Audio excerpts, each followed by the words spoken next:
प्रिय विद्यार्थियों, मैं गृह विज्ञान विषय की प्रवक्ता डॉक्टर रेखा यादव बोल रही हूँ। आज ऑनलाइन क्लास में बीए थर्ड ईयर गृह विज्ञान के बच्चों का मैं स्वागत करती हूँ।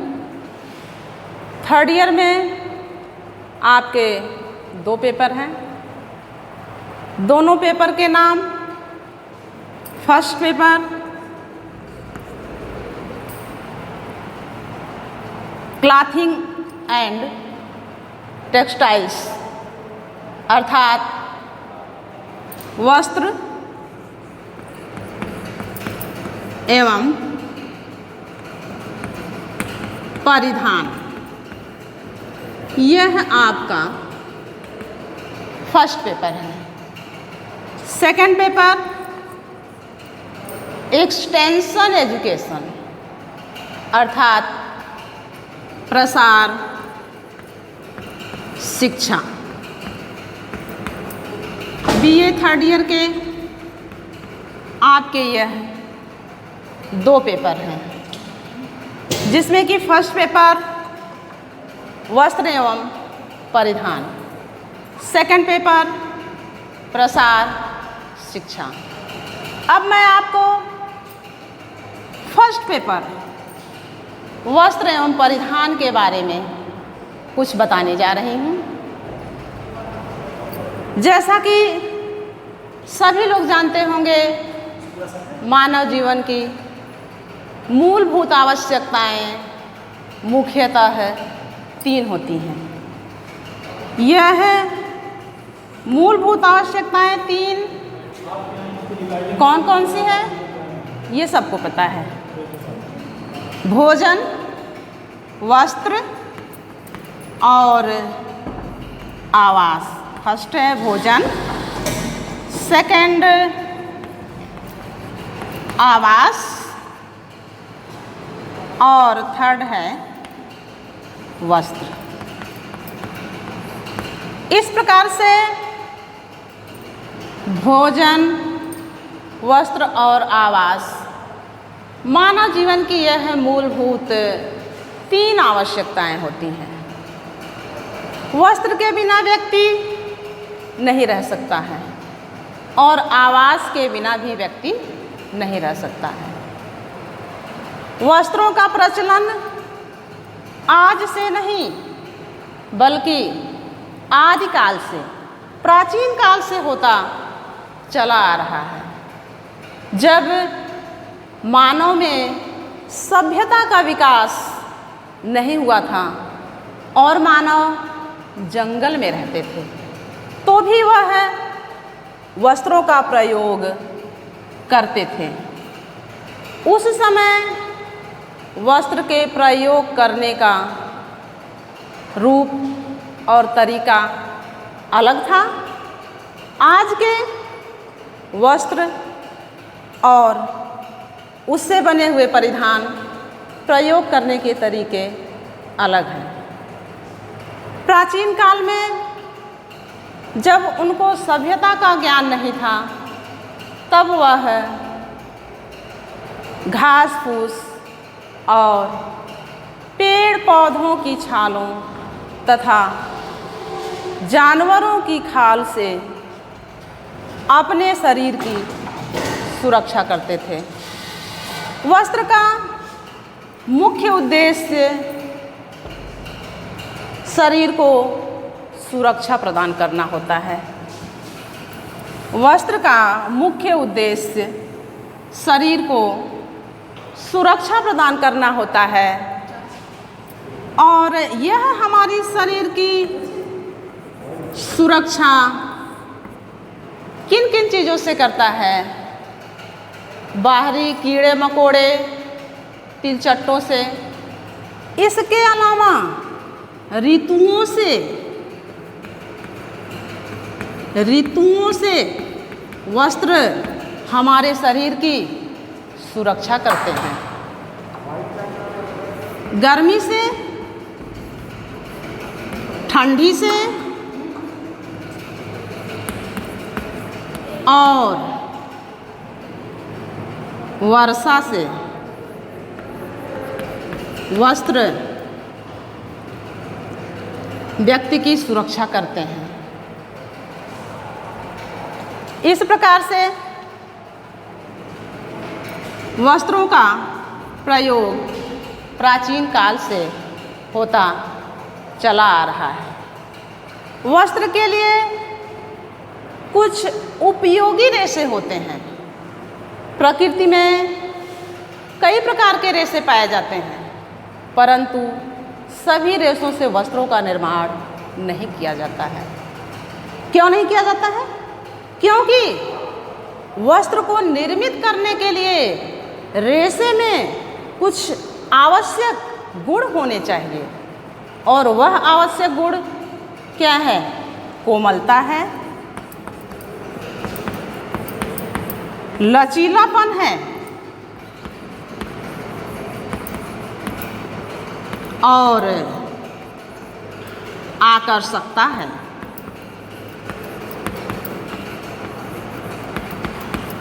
मुख्य रूप से आकर्षकता है। मुख्य रूप से इन तीनों गुणों का समावेश रेशे में होता है, तो ही वस्त्र का निर्माण उससे किया जाता है। अन्यथा इनके अभाव में और जो रेशे होते हैं उनसे अन्य वस्तुएं निर्मित की जाती हैं। वह अन्य वस्तुएं क्या हैं? जैसे रस्सी, टाटपट्टी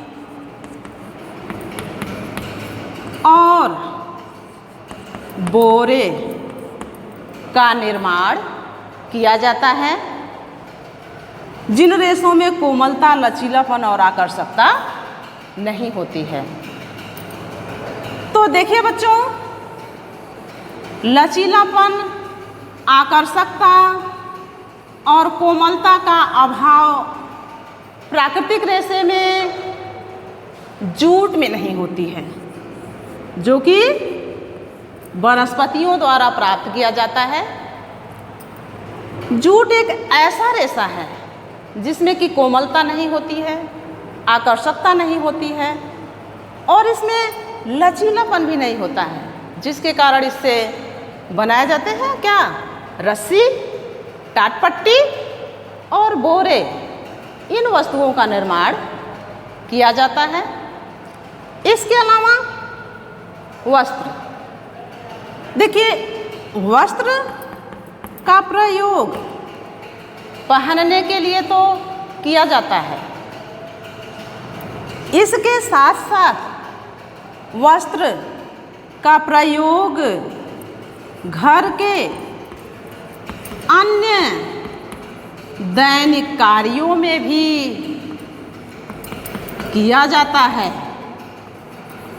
अन्य दैनिक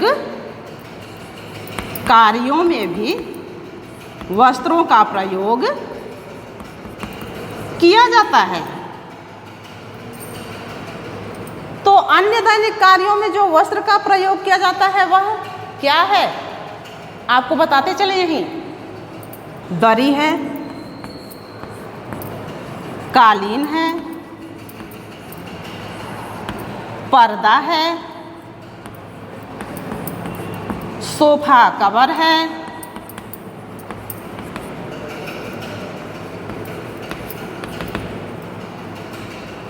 और चटाई है।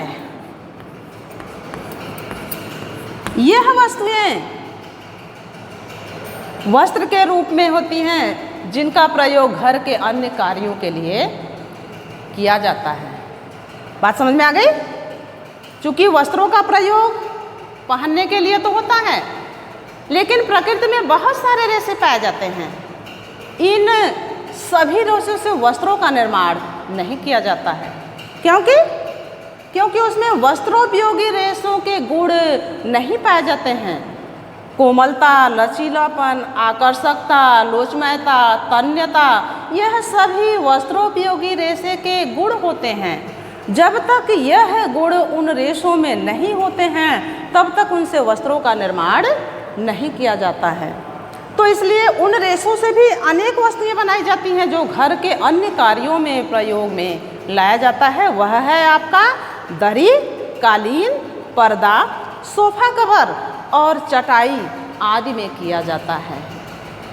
परंतु एक चीज़ आपको हम बताते चलें कि सभ्यता का विकास नहीं हुआ था तब भी वस्त्रों का प्रयोग किया जाता था। उस समय पेड़ पौधों की छालों और जानवरों की खाल से ठंड से बचते थे और जैसे जैसे सभ्यता का विकास हुआ वैसे वैसे वस्त्रों के रूप में परिवर्तन होता गया और विभिन्न प्रकार के नए रेशों का निर्माण किया जाने लगा। जब व्यक्ति या मानव यह देखा कि चिड़िया अपना घोंसला कैसे बना रही है, उसको देखकर यह गूंथने की प्रक्रिया सीखे और यह गूंथने की प्रक्रिया से जो पेड़ों की लताएं होती थी, पेड़ों की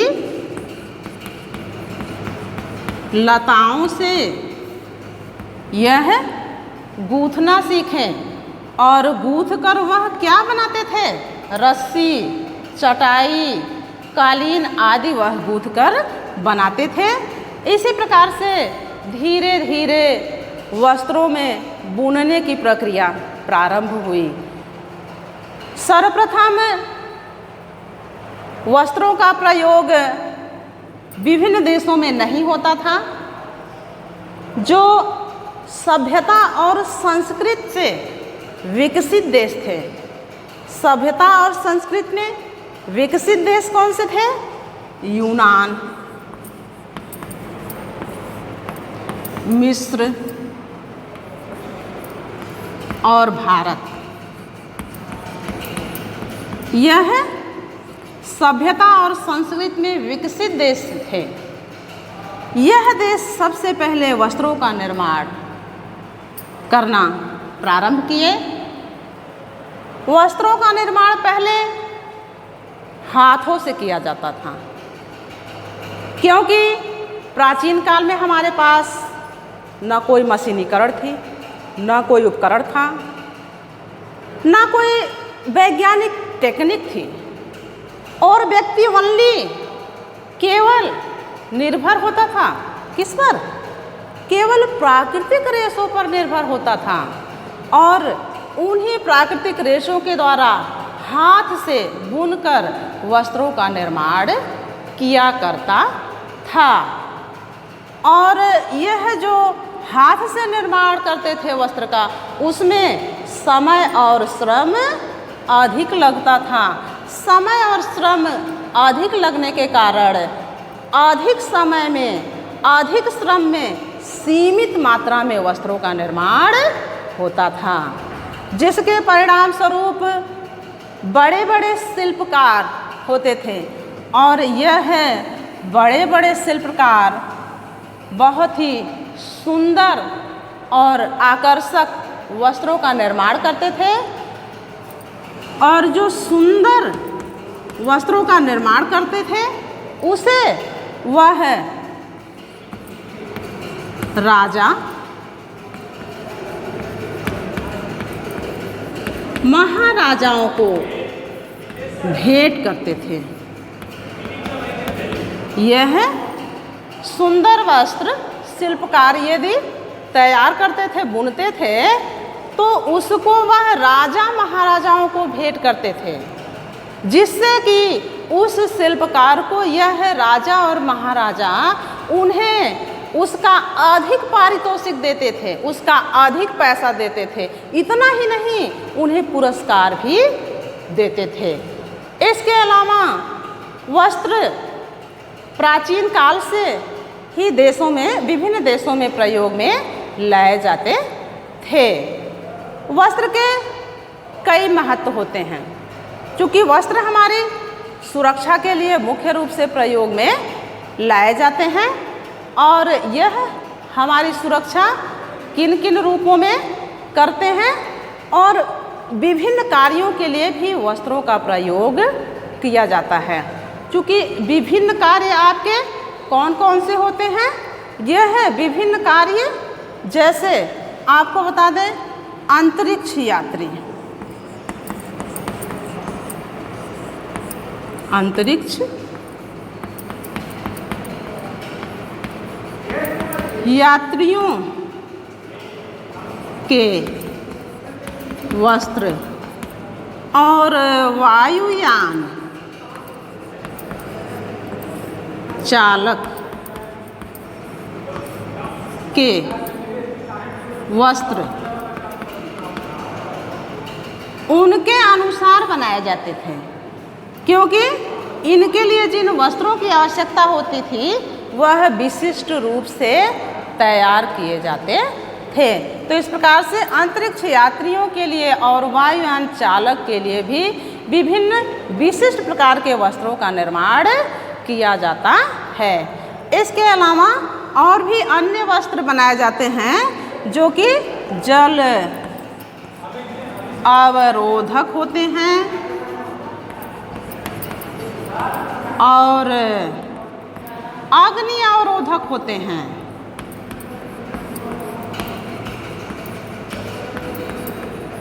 अग्नि अवरोधक होते हैं। यह वस्त्र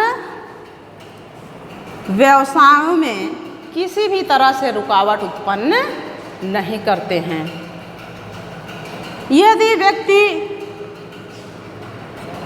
बारिश में भी अपने कार्य को करना चाहता है तो वह कार्य में गतिशीलता बनाए रखता है। कुछ व्यवसाय ऐसे होते हैं जिसमें कि व्यक्ति आग के सामने कार्य करते हैं, उनके लिए अग्नि अवरोधक वस्त्रों का निर्माण किया जाता है।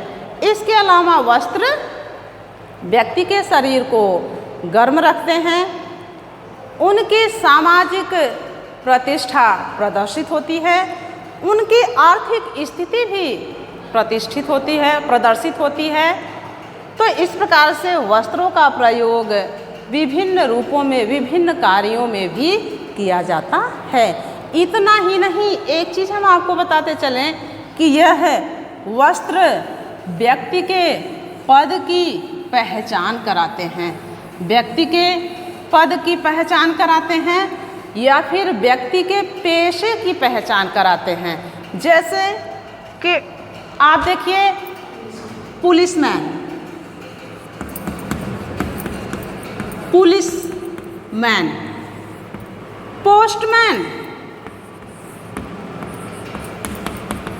पोस्टमैन, पादरी, महंत, सन्यासी आदि। यह व्यक्ति के पेशे होते हैं और इनके लिए निर्धारित वस्त्र होते हैं। पुलिसमैन का वस्त्र अलग रंग का होता है। दूर से ही कोई भी अननोन व्यक्ति, अर्थात जो व्यक्ति को उस व्यक्ति को नहीं जानता होगा, वह भी देखकर बता देगा, उनके ड्रेस को, इनके वस्त्र को, इनके परिधान को देखकर बता देगा कि वह पुलिसमैन है। और पोस्टमैन के परिधान को देखकर दूर से ही व्यक्ति बता देगा कि यह पोस्टमैन है।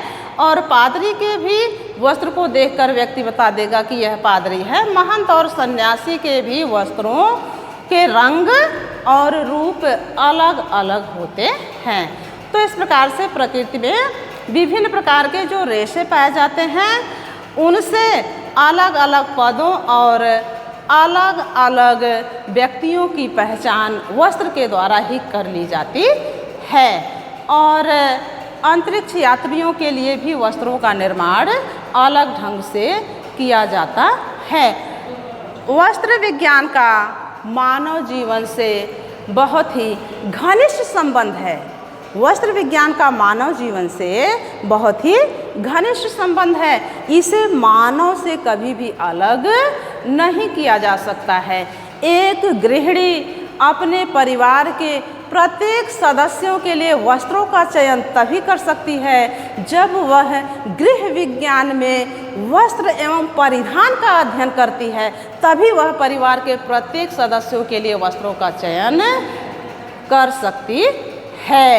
इसके अलावा वह वस्त्र विज्ञान का अध्ययन जो करती है परिवार के प्रत्येक सदस्यों के वस्त्र के चयन के लिए, जैसे बच्चों और शिशुओं के लिए जिन वस्त्रों की आवश्यकता होती है, क्योंकि शिशुओं की स्किन बहुत ही कोमल, बहुत ही मुलायम होती है, उनके लिए कोमल वस्त्रों का चयन किया जाता है। तो यह जानकारी उसे वस्त्र एवं परिधान से ही, या वस्त्र एवं परिधान के अध्ययन से ही होगी, बाकी अन्य किसी विषय या अन्य किसी चीज़ की जानकारी से उसका अध्ययन नहीं होगा। इस प्रकार से मैं एक चीज़ आपको बताना चाहती हूँ कि व्यक्ति के जीवन में वस्त्रों का क्या महत्व है। व्यक्ति के जीवन में वस्त्रों के मुख्यतः 9 महत्व हैं। यह 9 महत्व आपको मैं सिस्टमेटिक बता देना चाहती हूँ बच्चों, जो कि फर्स्ट है शरीर को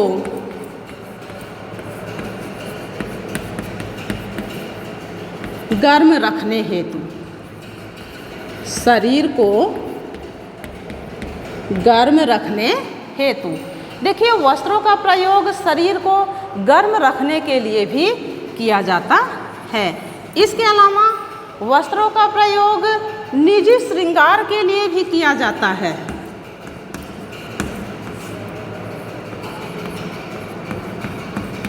निजी श्रृंगार के लिए भी वस्त्रों का प्रयोग किया जाता है।